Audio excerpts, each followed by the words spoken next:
So, Minister Toews. Good afternoon. Welcome here this afternoon. Before I begin, I would like to introduce some special guests that I'm pleased to have join me today. Sandeep Lally, President and CEO of Calgary Chamber of Commerce. Janet Riopel, President and CEO of Edmonton Chamber of Commerce. Rick Moore, CEO of the Red Deer and District Chamber of Commerce. Terry O'Flynn, Chairman of the Alberta Enterprise Group. And Todd McKay from the Canadian Taxpayers Federation. This afternoon, I tabled Bill 3, the Job Creation Tax Cut in the House. If passed, this legislation will reduce Alberta's corporate tax rate by 1/3 over the next 4 years from 12 to 8%. This is a central part of our plan to reignite Alberta's economy, create jobs, and attract investment. Economists Dr. Jack Mintz and Dr. Bev Dalby estimate this tax reduction will create at least 55,000 new jobs and $12.7 billion in economic activity. We made the promise to reduce the tax burden on Alberta job creators, and we're delivering on that. We will make it easier to do business in Alberta and get this province working again. After the first tax reduction on July 1st, Alberta will have the lowest corporate tax rate in Canada. And with the second cut coming on January 1st, 2019, we are giving businesses the incentive to make new investments and in an even more timely manner. We are essentially saying to them, make your investment plans now to benefit from lower taxes next year. The final two cuts will come on January 1st, 2021 and January 1st, 2022. By 2022, the next lowest provincial business tax rate, 11.5% in Ontario, will be nearly 45% higher than Alberta's. And perhaps more notably, Alberta will have a lower business tax rate than 44 U.S. states. The job creation tax cut will help attract investment from across the continent and around the world. In fact, we've already been taking calls from businesses looking at Alberta as a prime location for investment and job creation as a result of our bold actions. This legislation will also maintain Alberta's small business tax rate at 2%, which is a very competitive rate nationally. Small businesses are a central part of Alberta's communities and economy. They are extremely important job creators in our province.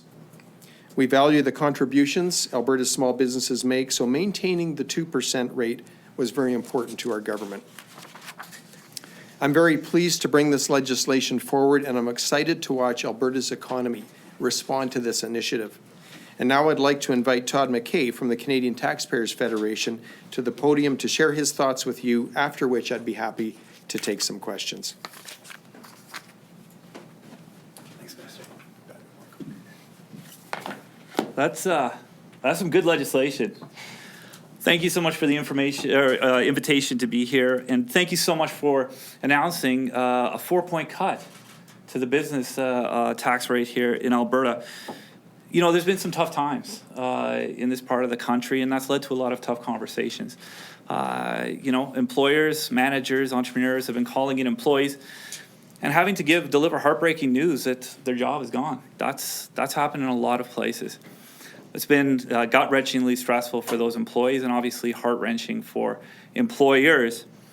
But because this government's lifting a heavy burden on entrepreneurs and businesses, we can start reversing that conversation. We can start having employers phoning up those folks and say, hey, get your boots, get your briefcases, get back to work. We've got to get this economy going again. That's a really happy thing. That's a really important thing. That's an important step forward for Alberta. This is also a huge victory for taxpayers overall. For the Canadian Taxpayers Federation, we've been fighting this for a long time. In fact, a funny piece of trivia, this promise was actually made in 2001 in the budget. So it's nice to finally get here. This is very important, and it's a real pleasure to be here. It's a pleasure to see taxes going down. We got to do this more often. Thank you so much, Minister. Thank you. Minister, a question and a follow, if I may. First off, the rationale for doing it this way. Did you consider other methods? For example, keeping it, maybe just doing a direct cut to 10%, because that's well below, and then just leaving it there, or maybe a plan just to keep it whatever it is, just below whatever it is nationally. But you decided to go this route, 4 points over 3 years. Why is that? Sure, and good question. You know, there's a couple of methodologies I think that are key. Firstly, with the amount of investment that fled this province, we really believed we needed a bold move to attract investment again back into this province. And so that was the reason why we chose to go right from 12 to 8. We recognize that we're competing for capital not only within the country, but within the continent and in fact globally. We know from an energy investment standpoint, Texas, the Dakotas, Colorado are competitors for energy investment and competitors that we have to be aware of. And so that was part of the reason why we believed we needed to go to 8% to become one of the most competitive jurisdictions from a tax standpoint within North America. I think the other piece is we decided to stage it out so that we could provide certainty to investors that we will land at 8%, really within under 3 years, to basically 2 years, 7 months. And yet we recognize, of course, we wanted time as well to be able to ensure that government revenues can adjust. So that was 1 point basically per year. And my follow is, how flexible are you going to be? Because obviously you'll be monitoring this as it goes along. Taxes are one major reason businesses go here, but as we know, there are other reasons. What if you're not hitting the targets you expect after the first year or the second year, or perhaps you're exceeding your targets? Are you open to altering this tax rate? We certainly aren't going to not come through with the tax cuts. They're going into legislation right now. We're committed to that. I think the Premier has noted that if anything, there might be opportunity to accelerate the tax cuts for Alberta businesses. But at this point in time, we're pressing forward on this schedule, and we're confident that this move, again, will attract investment to the province, create jobs and opportunities for all Albertans. Now, the opposition says that this is going to blow a hole of about $4.5 billion in the budget. So how do you plan to make up for that hole in the budget? Well, you know, there's no doubt that it's going to result in a decrease, certainly short-term decrease in corporate tax revenues for the province. But I'll say this, you know, when the previous government, when the NDP government basically moved corporate taxes from 10 to 12%, they collected less in corporate tax revenue the next year. So we know that there's great sensitivity to investment and corporate tax rates, and of course, additional investment creates a larger piece of the pie corporately to tax. That change in corporate tax rate, I mean, that didn't occur in a vacuum. There were other economic factors Always that were are. happening, right? Like there was a downturn in oil that was out of this last government's control. So my question is, what are you going to do to make up that difference in the budget? Sure. Well, you know, I think the previous example shows that, in fact, as we change the business environment, and which the previous government did by moving from 10 to 12, creating a more difficult environment, it actually resulted in a smaller pie to tax. We know, we're confident that as we move our tax rate down corporately in this province, that it will attract investment. Again, to leading economists in this province, I believe it will create an additional $12.7 billion of economic activity. And so while there will be some reduction in corporate tax revenues, there will also be the offsetting factor of additional investment, which will create, which will also offset the reduction in taxes. So we believe that, we're confident that the net effect on corporate taxes will not be that drastic. And over the long term, we believe that these policies will, in fact, create additional economic activity that will ensure a sustainability of government revenues into the future. 55,000 jobs that you're predicting you're going to create, over what time frame is that supposed to happen? And in what sectors? Well, again, we're quoting a couple of leading economists within Alberta, and so basically, obviously, this tax reduction is going to be implemented. It's staged over the next really 3 years, and so we know that it will take time for this tax cut to be fully implemented and fully realize the investment. And so basically, the economists noted that once it was fully implemented, it would create over $12 billion of economic activity and create at least 50,000 additional jobs. At what point are the 55,000 extra jobs in existence? Sure. Well, one could, I think one could believe that they would happen over time. as, again, July 1 is going to be the move from 12 to 11, and then again next January from 11 to 10 and the following Januaries. And so, it's gonna take? so we would expect that within that time frame, additional investment will come to Alberta. And the reason why we're rolling out this whole provision immediately is that so investors can see and have certainty in terms of the business environment in the future. We think that will speed up investment into this province, and so we'll see actually that job creation sooner than later within the equation. 10 years, 20 years? I can look up that figure for you and let you know. Premier Kenney said in the campaign that he would cancel the funding for to ship crude by rail, so it would keep money in the government's pocket. Is it still the case, or? You know, that is, the government is still looking at all options there. We were very clear, the Premier's very clear that that he wasn't supportive of the government getting into the oil shipping business by rail. I know that the Energy Minister is looking at all options at this point in time. As you know, the previous government entered into contracts just before the election. And so consequently, we're looking at all the details there and building a plan forward that's going to be in the best interest of Albertans. So you don't have an answer yet? At this point in time, we don't have a definitive path forward. The entities were drawing a lot of comparisons to the US tax cut. Is there any merit to that argument, or is this an apples and oranges type of argument? Well, we really, again, we're focused on what we're doing here and the advice that we've had here. We're convinced that, again, as we create the most competitive business environment here in Alberta, that it will again attract investment. And again, we're talking about this corporate tax cut, creating the most competitive business tax jurisdiction in Canada, one of the most competitive in North America. And we're not doing that in isolation. We're also looking at modernizing our regulatory environment, ensuring that Alberta businesses have the most modern, efficient regulatory environment to work in, cutting red tape effectively. We're also repealing the carbon tax at the same time. We really believe that these measures in unison will, again, ensure that Alberta has the most competitive business environment, and we know that that will attract investment. Speaking of the small business tax cut, the NDP used $180 million a year from the carbon tax to fill that 1% gap from 3% down to 2%. Where are you getting that $180 million? You know, we're building a budget plan forward, or we will be building a budget plan forward with that include our platform commitments. And of course, as you know, we have a blue ribbon panel. The McKinnon panel is doing a deep dive into Alberta's finances. Currently, they'll be delivering a report to our government later in the summer in terms of giving us options and a plan to get to balance in our first term, and a longer-term plan to actually reduce our accumulated debt.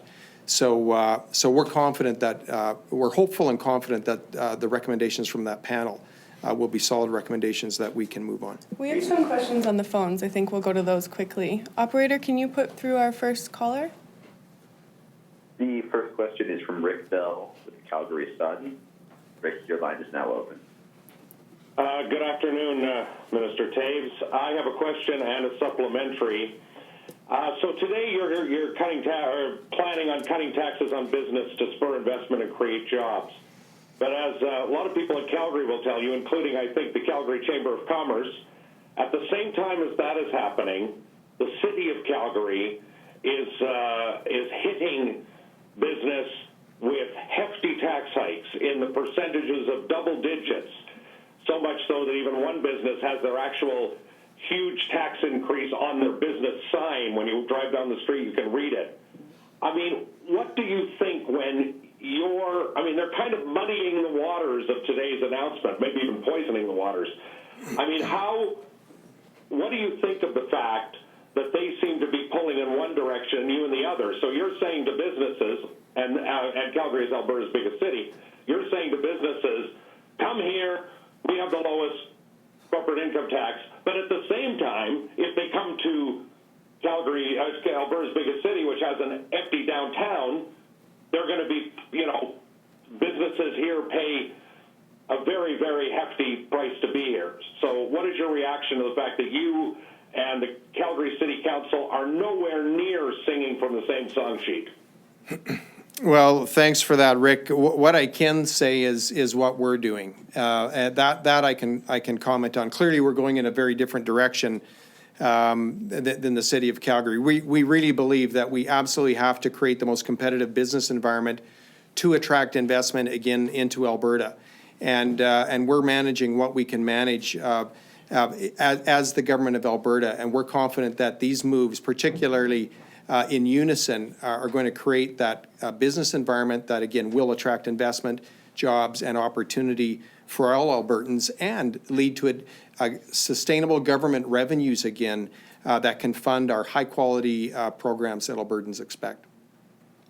And the supplementary is, but aren't you in any way upset or concerned or bemused, or what is your reaction to the fact that, again, Alberta's largest city is adopting a strategy very, very different and counter your strategy? It's not just a different strategy, it's absolutely counter your strategy. It's the hefty tax hike strategy as opposed to the tax cut strategy. And yet you're going to try to appeal to businesses to move here when there seems to be two very, very different concepts of taxation and what taxation should do. I mean, do you have no concerns about, I know the Premier's expressed concerns, but do you have any concerns about that?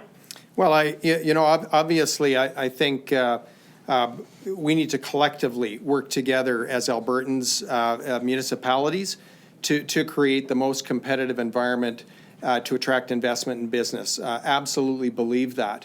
And again, we work across this province. Our policies affect every municipality and every region across this province. Again, we're committed to creating the most competitive business environment for investment, and we believe that plan will succeed.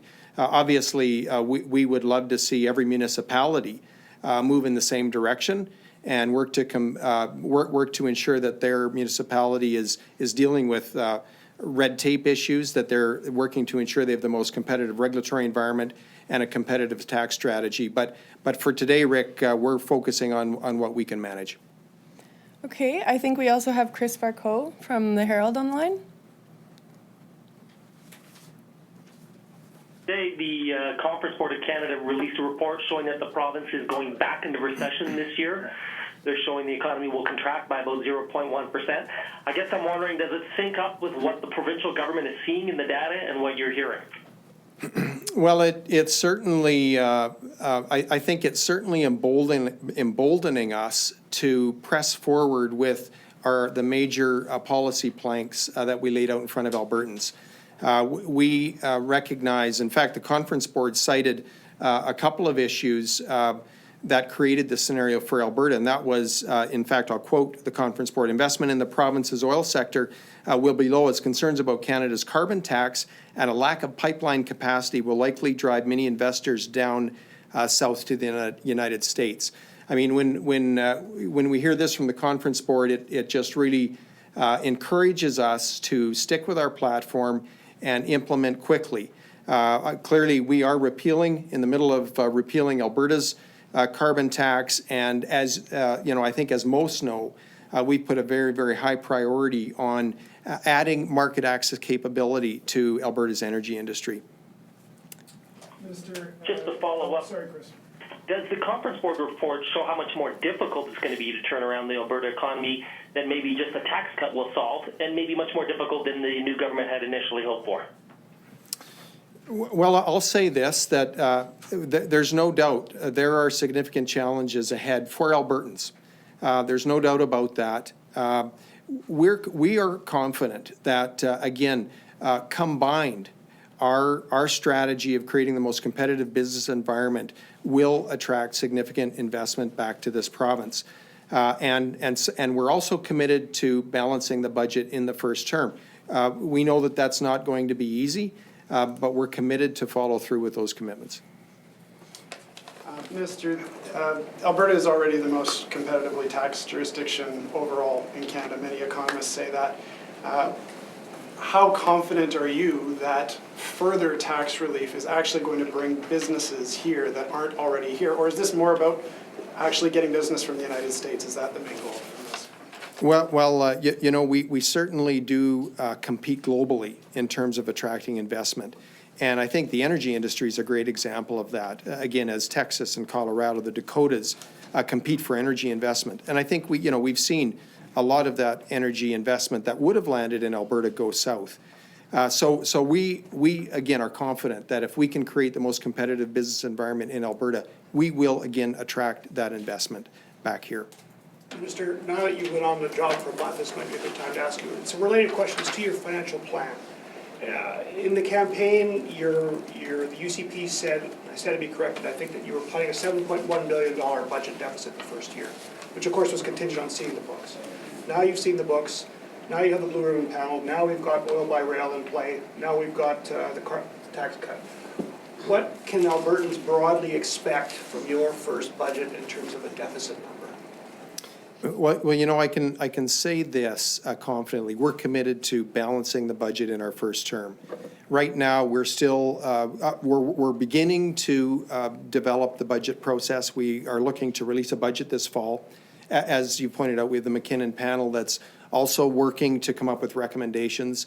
So at this point in time, I don't have a fresh target for the first budget year. I would be premature in throwing anything out there at this point. You've identified that there are additional fiscal challenges ahead of us. I think they're more significant than they appeared during the campaign period.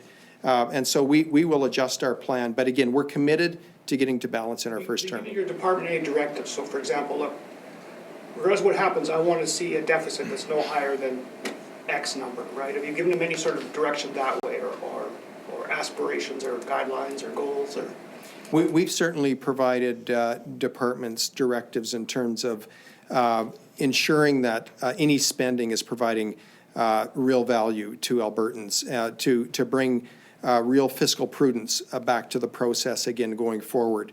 And again, with an eye on rolling out a budget this fall. That's right. You told the House, whoa, this is worse than we thought it was going to be. What are you seeing that sort of made your eyes go wide specifically?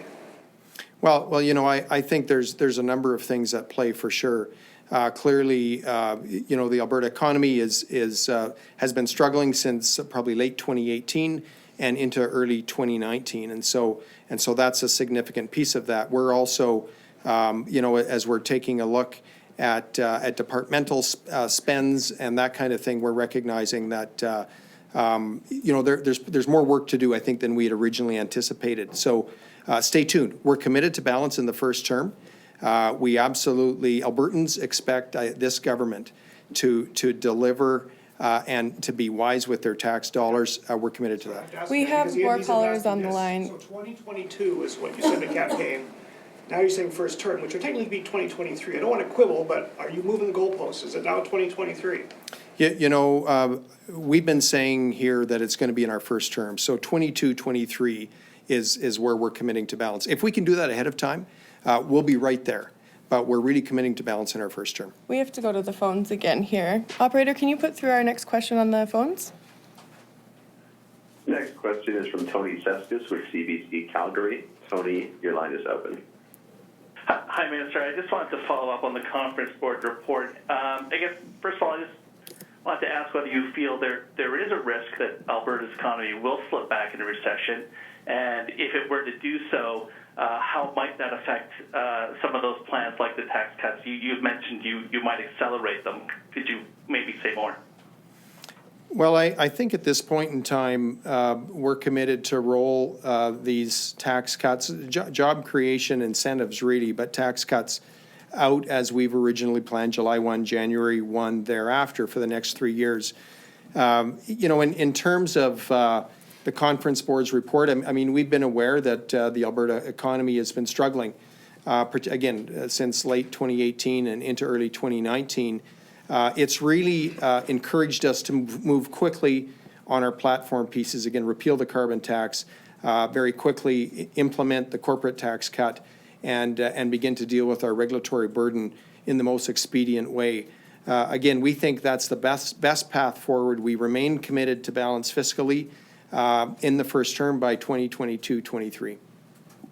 And I guess just related to that, one of the big reasons why the conference board sees the problems it does for the Alberta economy is the curtailment policy. Might you lift the curtailment sooner than the end of the year?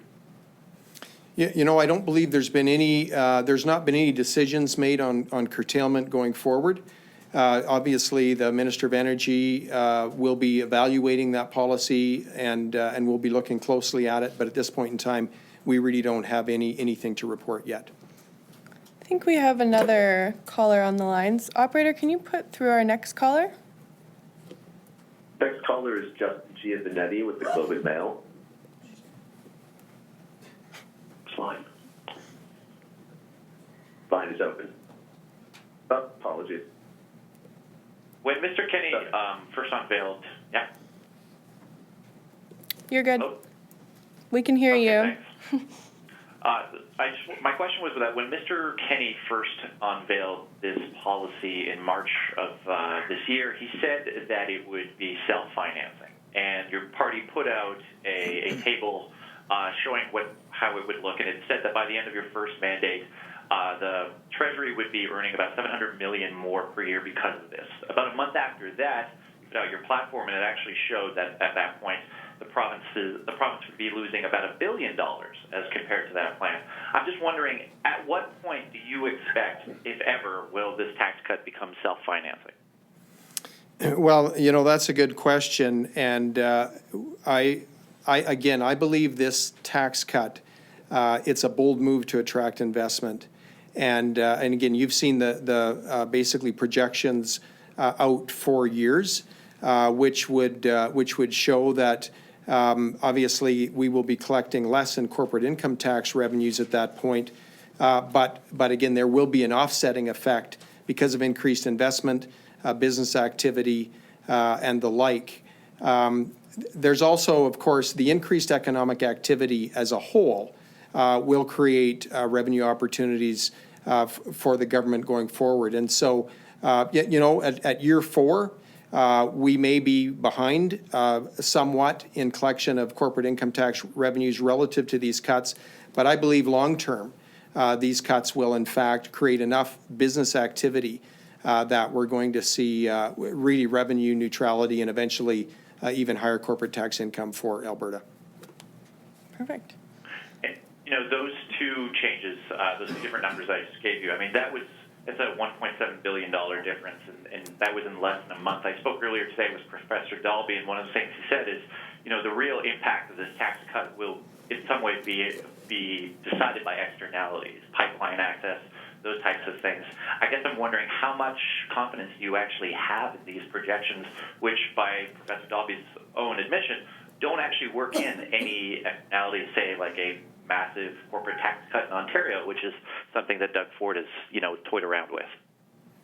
Well, you know, we really believe that, again, in our policies in unison, dealing with our regulatory burden, cutting red tape on businesses, which has really been burdensome over the last number of years in Alberta, by repealing the carbon tax, and then by implementing this job creation tax cut, those will be collectively a move-the-meter event to attracting investment. We know there's many factors at play. Do we need additional pipeline access? Absolutely. And that's a very, very high priority for this government, as our Premier's been very, very active, and our Energy Minister speaking to Bill C-48, Bill C-69. Market access is a very, very important piece of the puzzle. But right now, we're doing the things that we can do, and that is create the most competitive business environment for Alberta's businesses. Thank you. I think we have one more caller, and then we'll have to wrap this up in the interest of time. So can you put through the last caller, operator? Our final question is from Rathi Bujikanian of CBC. Hi there. Thank you for taking my question. Minister, I was wondering, who have you heard from when you say that you have heard from businesses who are excited to come back and invest in Alberta again? You know, I'm not, I can't start to name individual businesses or corporations, but I can certainly say that there has been significant interest in the business community across the country in terms of reconsidering Alberta. for investment. So we've been very encouraged with the conversations we've had, and we're hopeful we'll start to see that additional investment land before too long. And if I can ask a follow-up question to either of the representatives of the Chambers of Commerce, what have you been hearing from your members about this move to lower the corporate tax? Anybody like to take that? Sure. Great. What we've been hearing is exactly what the minister's saying. Certainty is going to allow for further investment, and they're looking at investment. There's a lot of investment capital that's sitting idle, and it's looking for investment, and it's looking for investment not just in one sector. They're looking broadly at technology. They're looking at the energy sector. They're looking at health sciences, ag, all sorts of things, because we are a competitive business environment, and we haven't had the regulations and the culmination of the red tape along with certainty and a fiscal plan. That's the stuff that we've been hearing from businesses in the investment community to allow for investment to come back into Alberta. Perfect. Thank you, everyone, for joining us today. If you have further questions, my contact information is on the media materials. I'm happy to provide additional information as you need it.